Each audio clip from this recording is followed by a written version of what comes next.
When I first bought the small two-story house on Maple Crescent, I thought it was a dream come true. It wasn't grand or particularly new, but it Yes, was they've just mine. arrived. Everything Freshly looks to be in painted, order. with a tidy yard, a white fence, and a porch that caught the morning sun just right. For years, I'd worked in silence, saving every extra dollar, fixing up the place piece by piece. And when I finally decided to turn the unused upstairs into a cozy Airbnb suite, it felt like the beginning of something bigger. The neighborhood, at first glance, seemed quiet and respectable. Retirees tending their lawns, young families pushing strollers, the occasional dog walker greeting everyone with a nod. I thought I'd fit right in. But as I would soon learn, peace in a suburban neighborhood is often an illusion, one that can be shattered by a single person with too much time, too little empathy, and a burning need for control. That person's name was Karen Leary, president of the Maple Crescent Homeowners Association. Karen's house stood diagonally across from mine, 2 stories higher, with a perfectly trimmed hedge shaped like a swan. Her car gleamed as if washed daily, and her blinds were always half open, tilted downward just enough for her to spy on anyone who walked past. She liked to remind everyone, both in person and in writing, that she set the standard for the neighborhood. And unfortunately, she seemed to take personal offense to anything that didn't fit her definition of perfection. For the first few weeks, things were calm. My first Airbnb guests were polite. A young couple visiting family nearby, then a business traveler who left the place spotless. I thought it was going smoothly, but then the notes started appearing. At first, they were subtle, anonymous slips of paper tucked under my door. Parking rules exist for a reason. Guests must be registered with the HOA. Short-term rentals are not in the spirit of the community. I ignored them, assuming some neighbor was being overly cautious. But when the third note came printed, laminated, and signed with Karen's name, I knew the piece was over. Karen's first official complaint arrived in a bright white envelope marked urgent. Inside, she cited several supposed violations: noise disturbance, increased traffic, unauthorized commercial activity, and even potential security concerns. She demanded I immediately cease all Airbnb operations and attend the next HOA board meeting for review.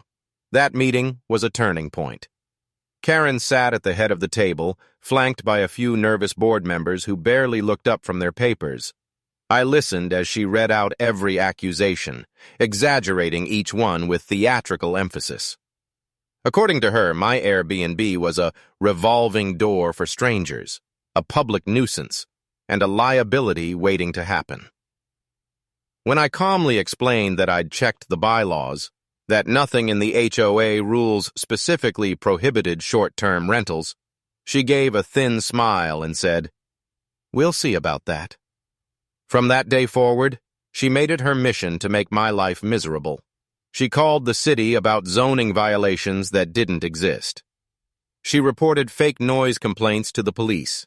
She took photos of my guests' cars and posted them in the neighborhood Facebook group, claiming she was protecting community safety. Some neighbors avoided me after that, unsure what to believe. Others rolled their eyes but stayed quiet, not wanting to cross her.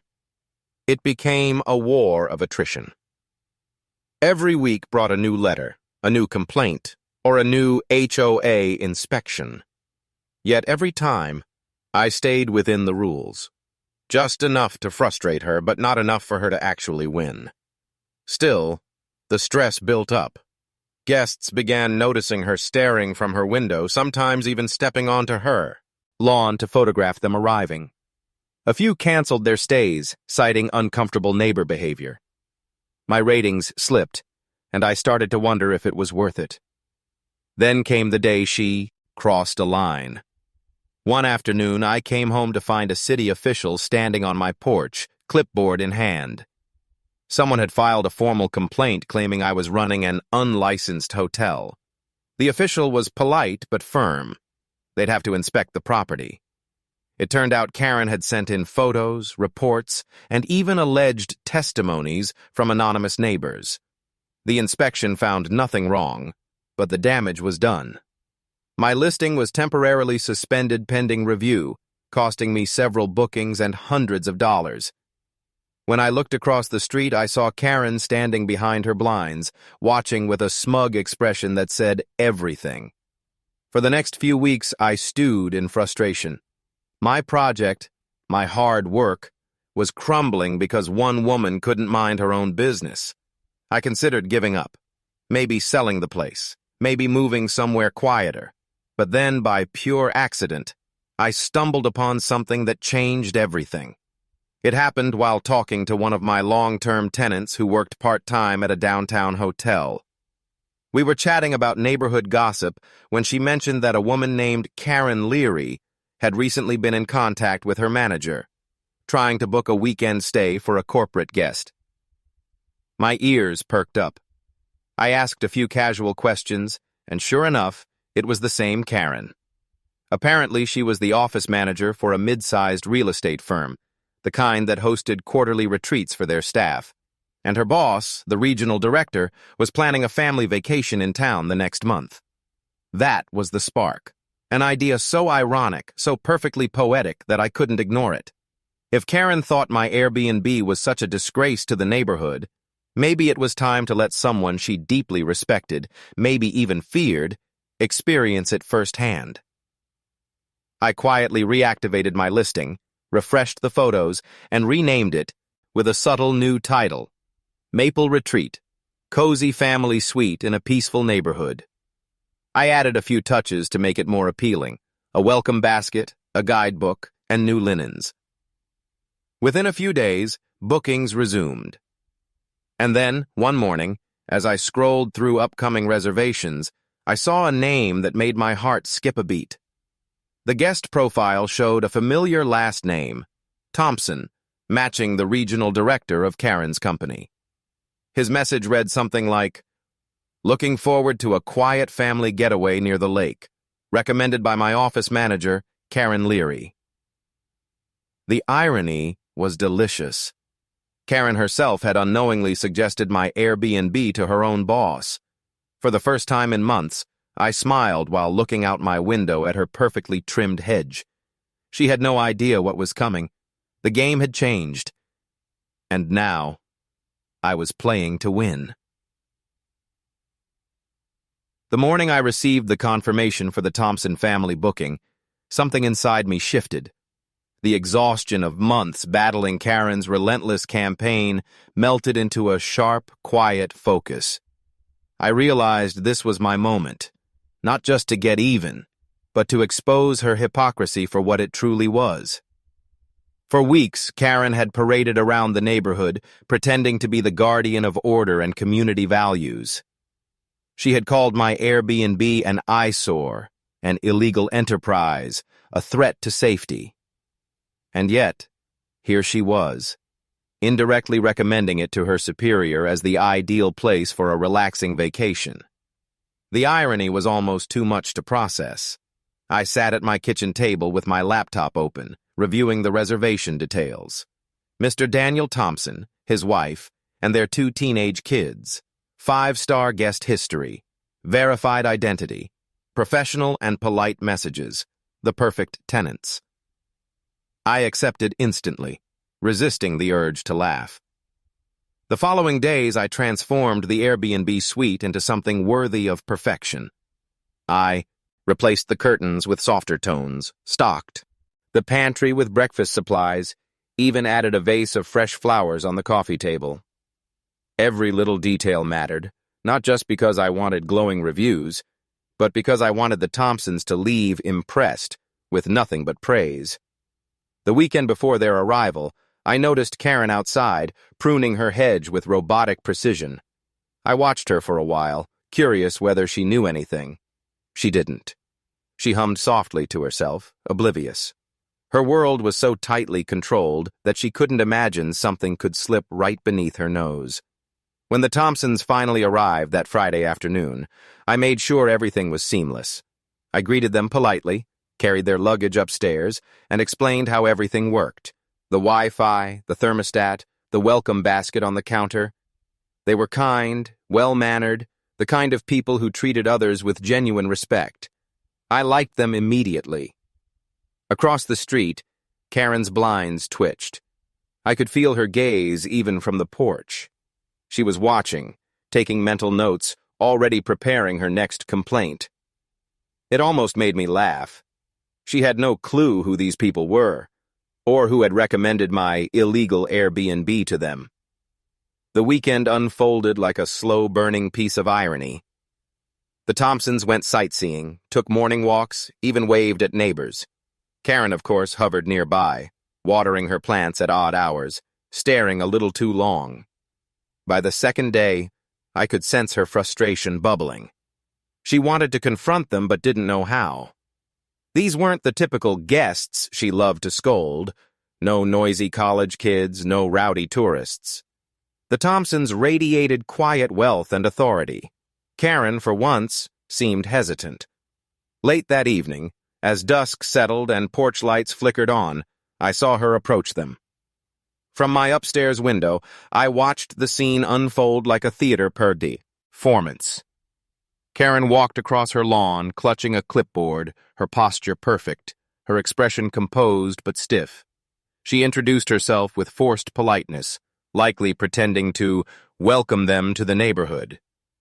Whatever she said next made Mrs. Thompson tilt her head, confused. Karen gestured toward my property, perhaps hinting at HOA violations. But then I saw Mr. Thompson's reaction. Calm, dismissive, perhaps even amused. Karen froze mid-sentence, her expression faltering. After a brief exchange, she turned on her heel and walked back to her house faster than I'd ever seen her move.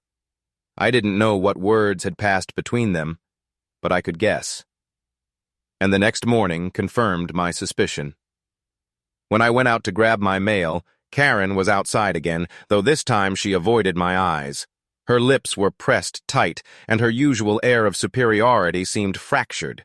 She pretended to busy herself with her garden hose, but the tension in her movements was obvious. The Queen of Maple Crescent had been rattled. Later that day, as the Thompsons packed up to leave, Mr. Thompson came over to thank me. He said they'd had a wonderful stay, that the suite was exactly what they needed.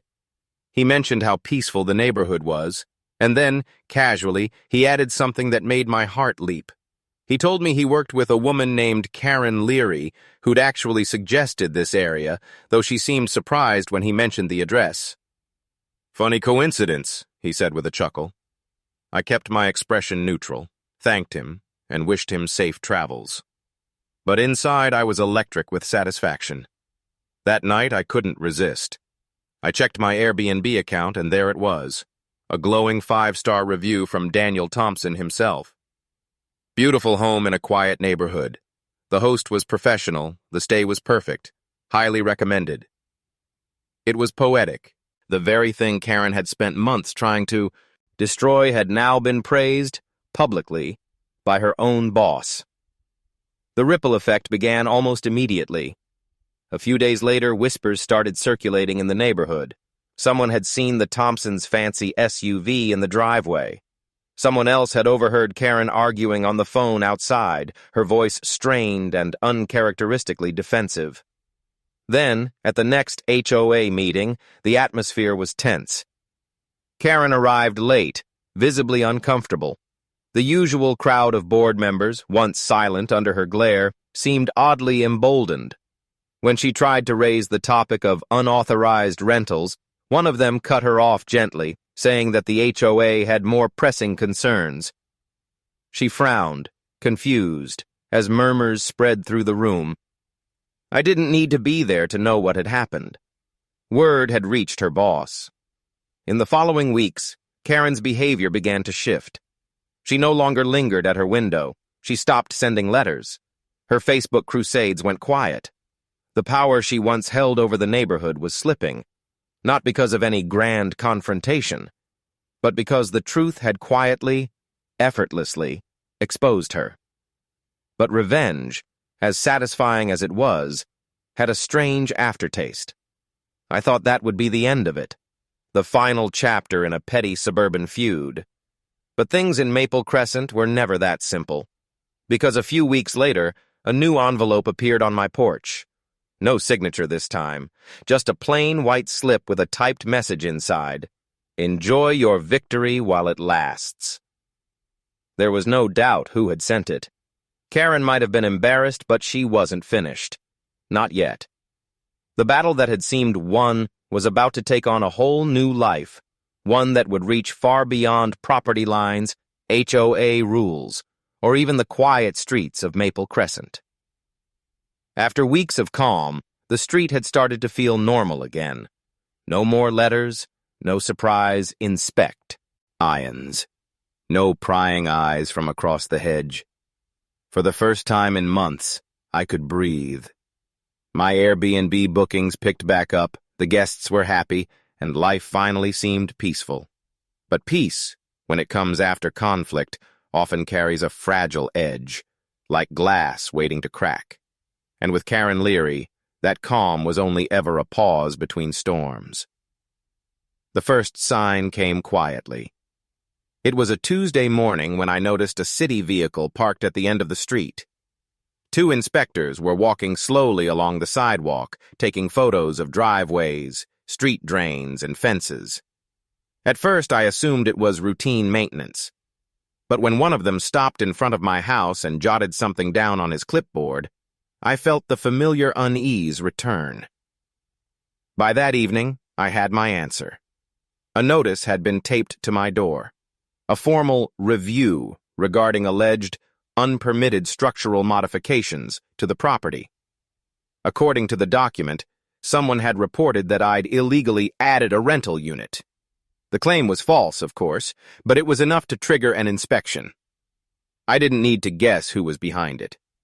Karen's fingerprints were all over it, the phrasing, the timing, the quiet venom of bureaucracy used as a weapon. She was striking back, only this time she was doing it smarter. The city inspection came and went, revealing nothing out of compliance. Still, the process itself was exhausting. Paperwork, phone calls, an uneasy week of waiting for clearance. My upcoming bookings were delayed again. Karen had found a way to wound me without ever speaking a word. And then the rumors began. Whispers in the neighborhood Facebook group.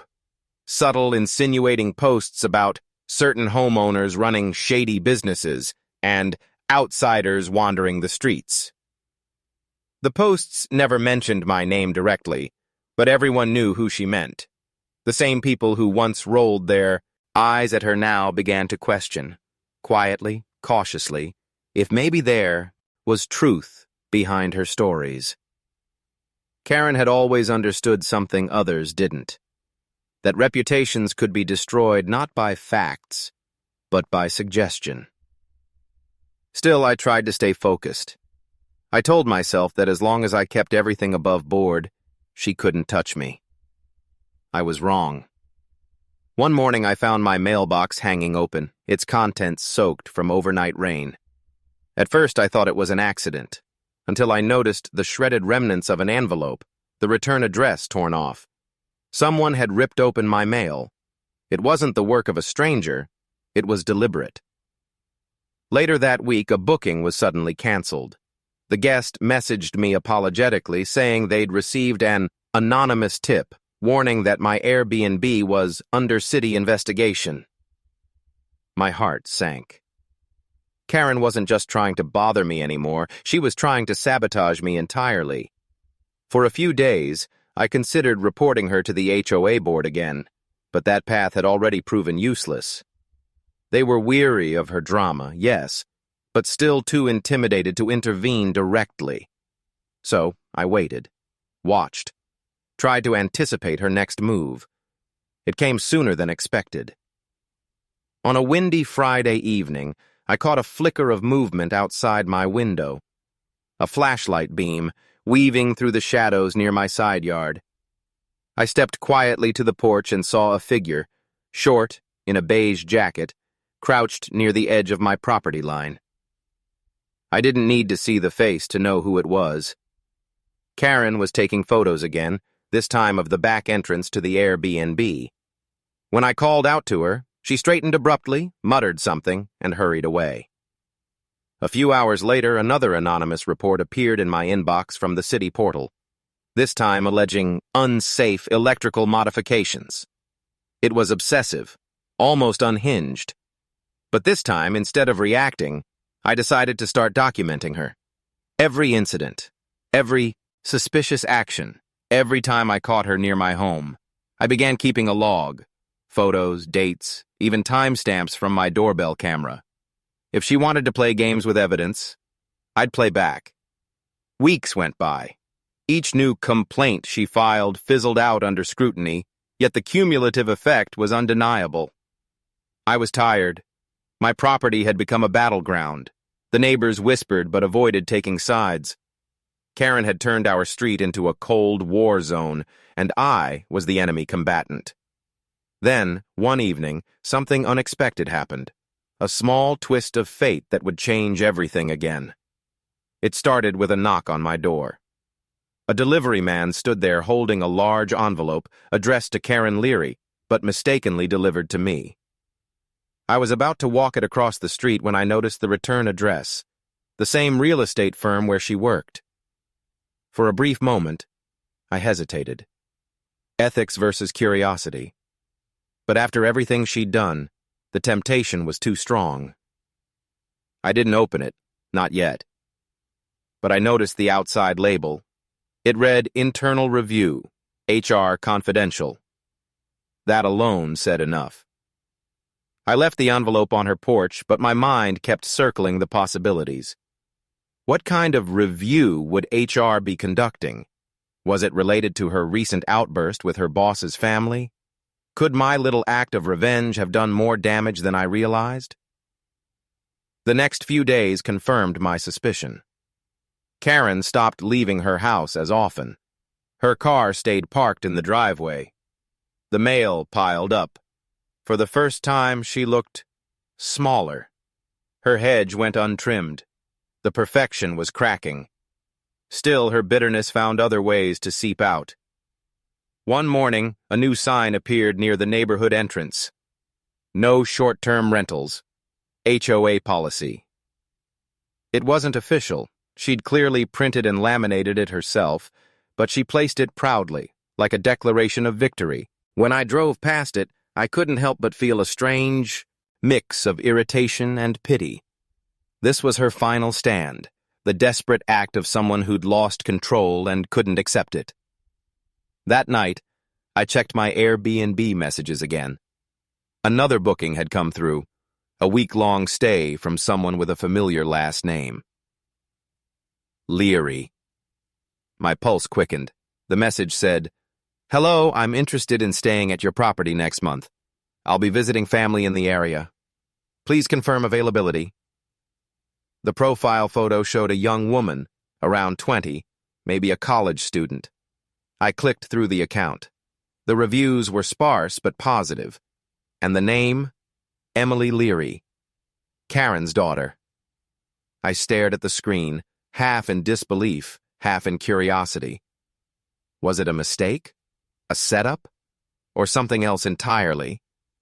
The irony of it all was almost poetic again.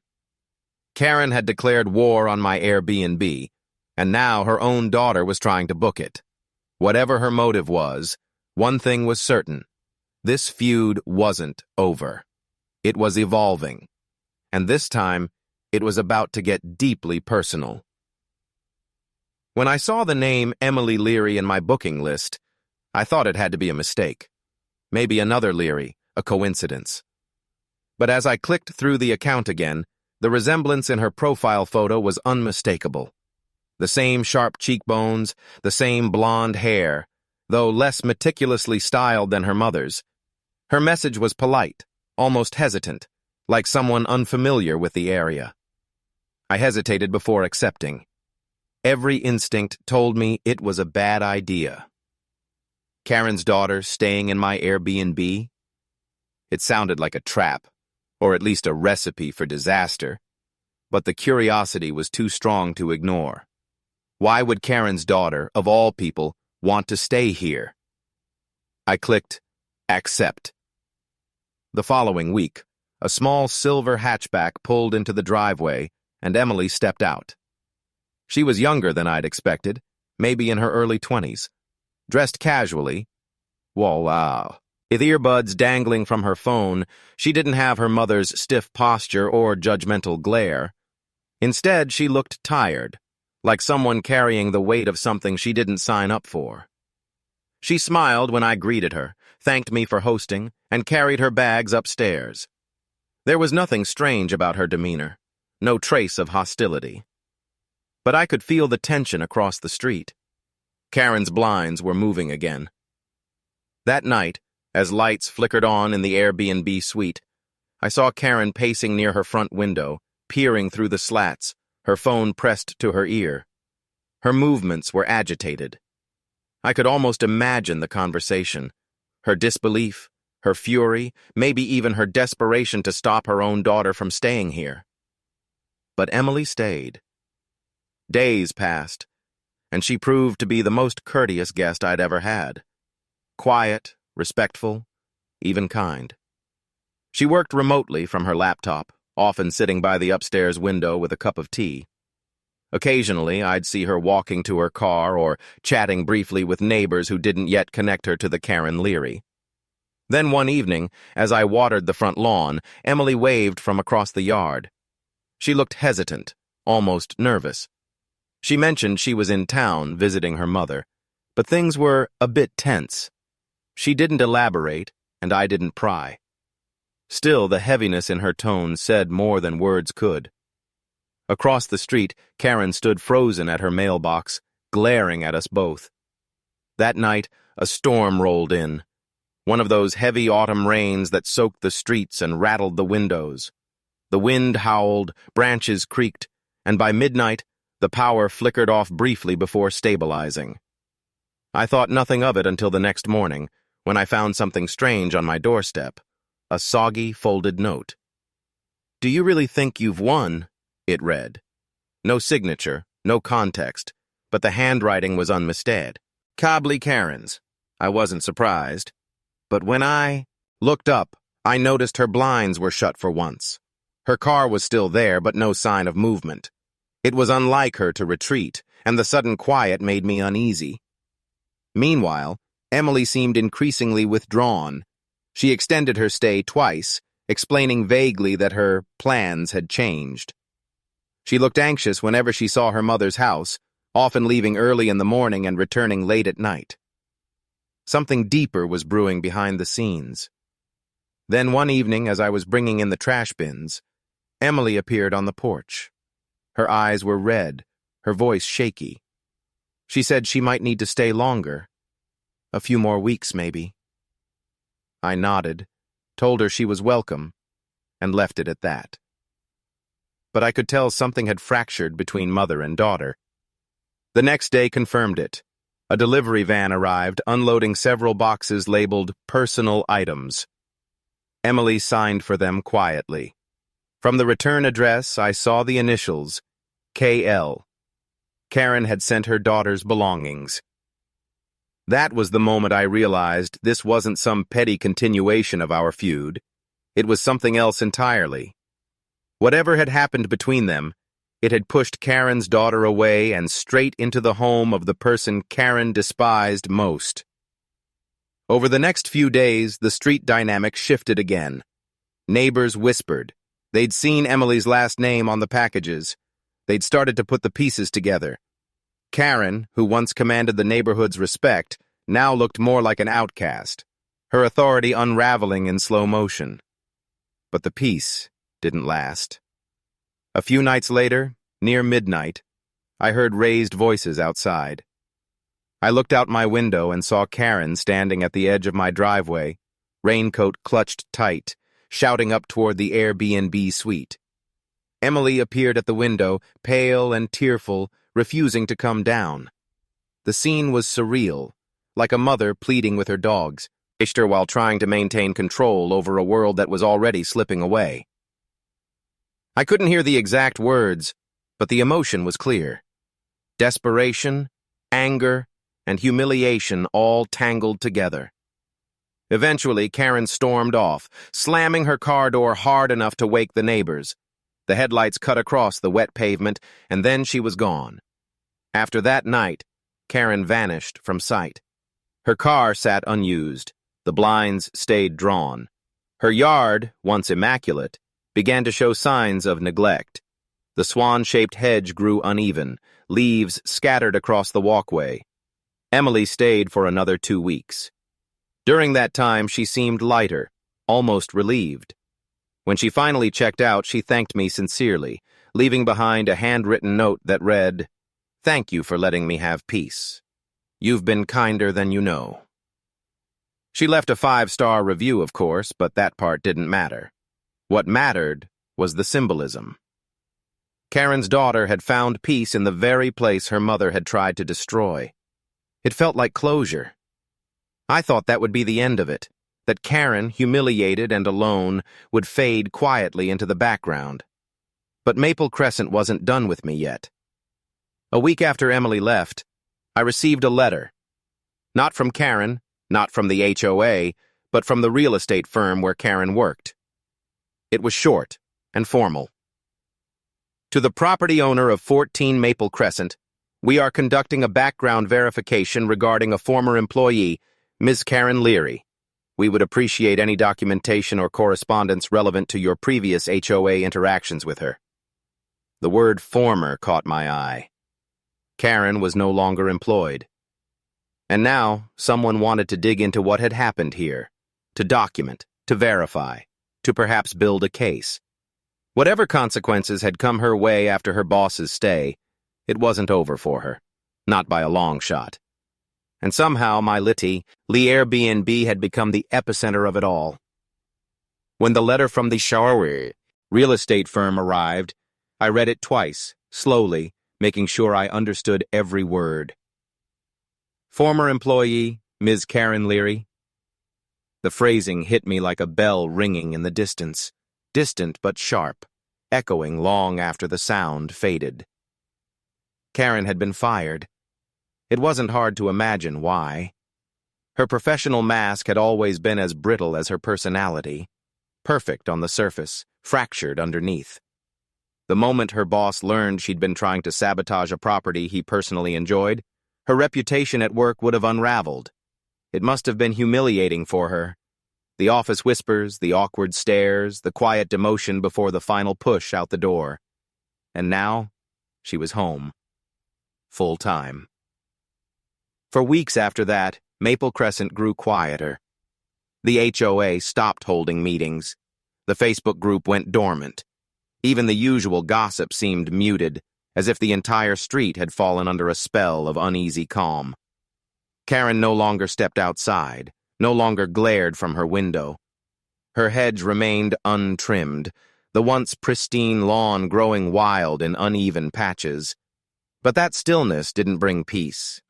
It brought something stranger, a kind of silence that felt like the pause before a scream. Every night her lights flickered on at odd hours. Sometimes just one room, sometimes the whole house. Her car stayed parked, gathering dust. Neighbors whispered theories, that she was embarrassed, that she'd sold the house, that she was sick. But no one dared to ask her directly. Then, the letters began again. At first, I thought it was junk mail.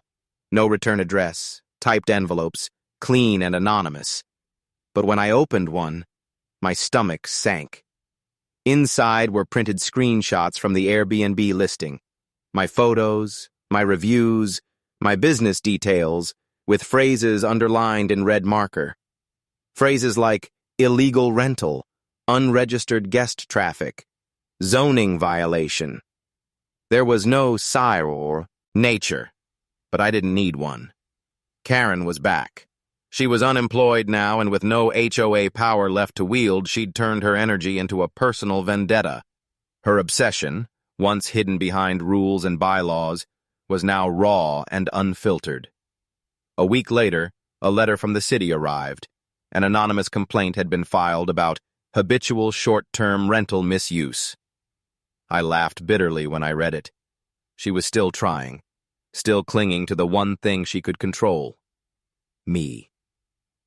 But this time, I wasn't going to play defense. I compiled everything. Every letter, every incident, every complaint, every photo of her trespassing or photographing guests. The timestamps, the correspondence, the inspections that found nothing wrong. I gathered it all into a single meticulous folder and sent it to both the HOA and the city inspector's office. It wasn't revenge anymore. It was record-keeping, quiet, clinical, and final. The HOA responded first. A curt email acknowledging continued harassment and unauthorized action by a former board member. They promised to issue a cease and desist notice. The city, a week later, replied with confirmation that all anonymous complaints related to my property had been deemed unfounded, and that any future false reports could lead to charges for harassment or misuse of city resources. It was, in essence, the end of her power. But when power collapses, people like Karen rarely go quietly. A few nights later, I woke to a noise outside, the faint crunch of gravel underfoot. When I looked through the blinds, I saw her silhouette again, standing at the edge of my driveway, clutching something in her hands.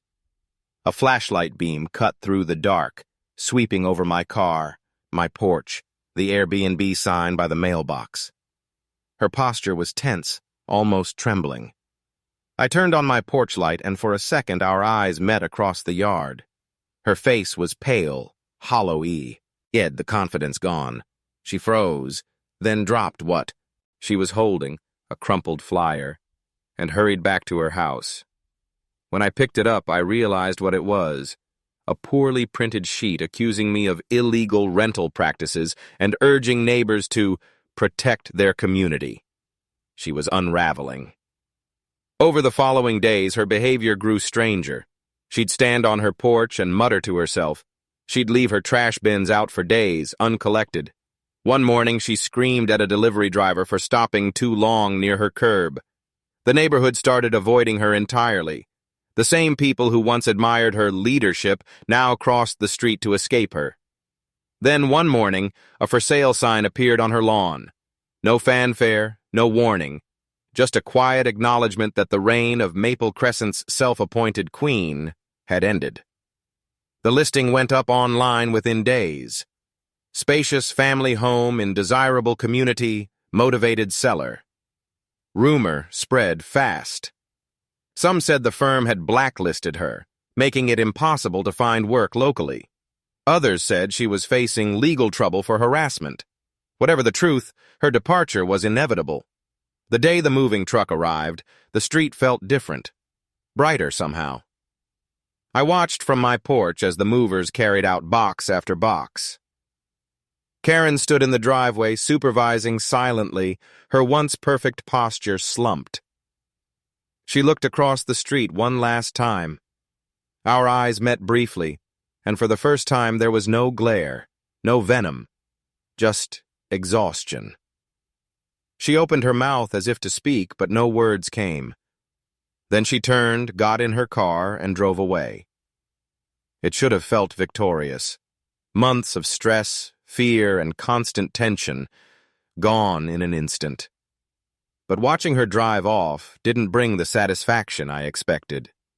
It felt more like the end of a storm, relief tinged with debris. For weeks after she left, the street slowly returned to normal. Neighbors smile, and again, lawns were trimmed, and the HOA, now under new leadership, focused on community barbecues instead of petty enforcement.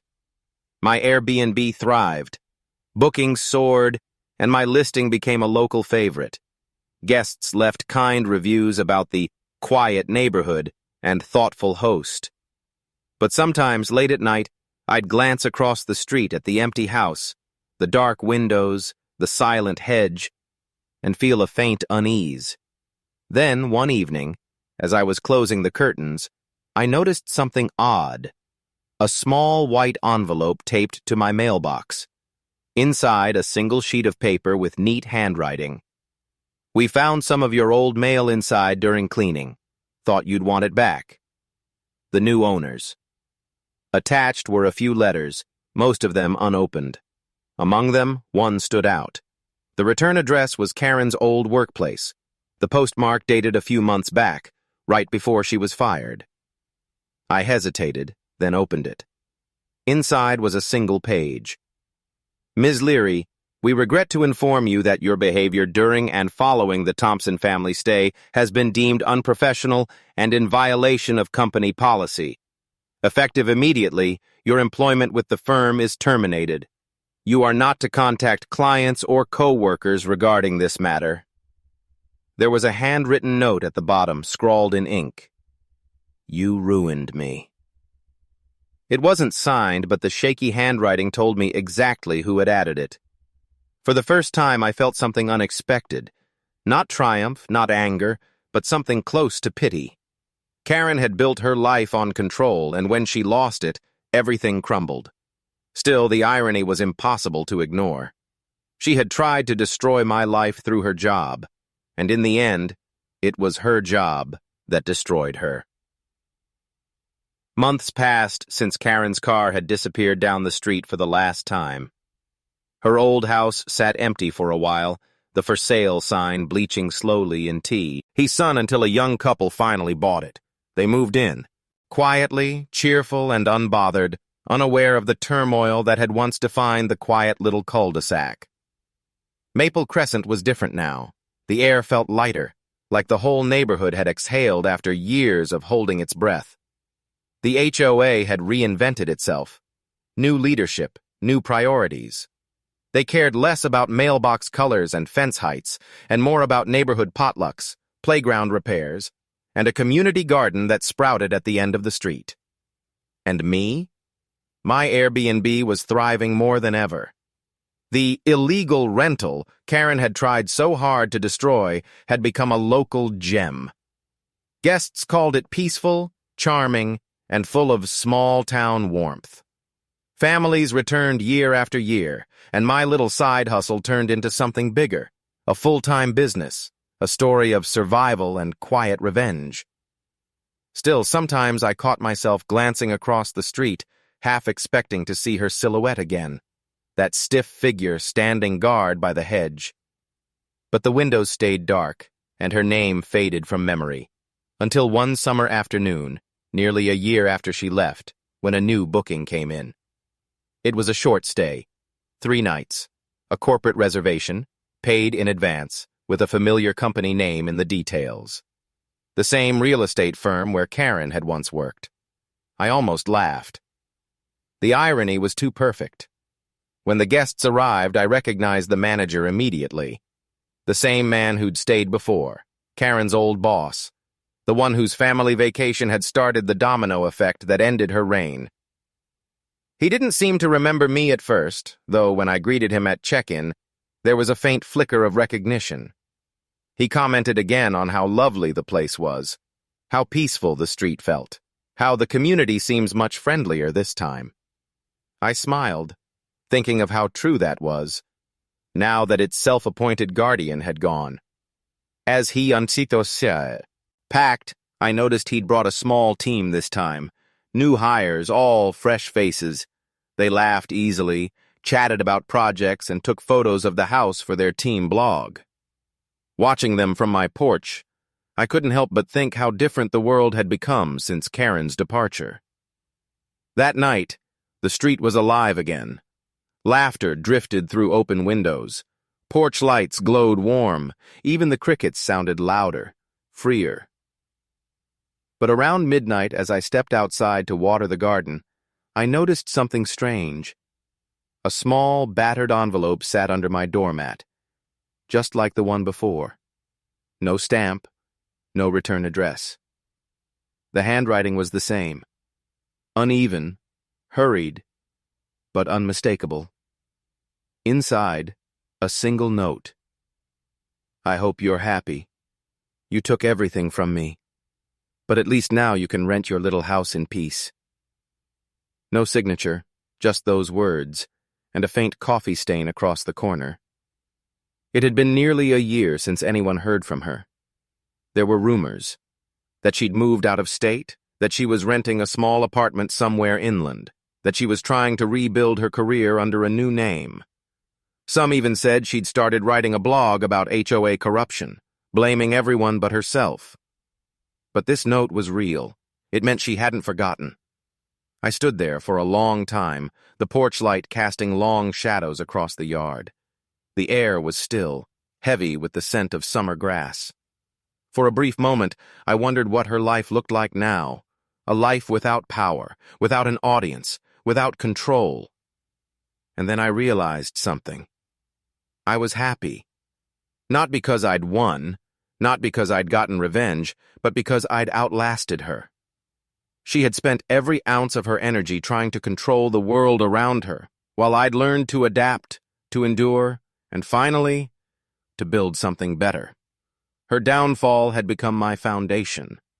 The next morning, I tucked the letter into the back of my business ledger, small reminder of how far I'd come. That weekend, I received another 5-star review. The host was incredible. The neighborhood was quiet and welcoming.